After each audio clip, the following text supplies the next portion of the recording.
నమస్తే. శ్రీ కొండా లక్ష్మణ్ బాపూజీ తెలంగాణ ఉద్యానవన విశ్వవిద్యాలయం హార్టికల్చర్ యూనివర్సిటీ.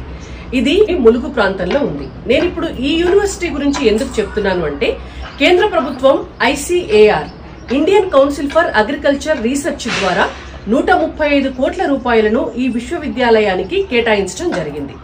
16 ఎకరాల్లో ఉన్నటువంటి ఈ యూనివర్సిటీకి అనుబంధంగా ఇంకొక 55 ఎకరాల్లో కేంద్రం ఇచ్చినటువంటి నిధులతోటి అక్కడ సెంటర్ ఆఫ్ ఎక్సలెన్స్ ఏర్పాటు జరిగింది. అయితే ఇప్పుడు అక్కడ ఏం జరగబోతుంది?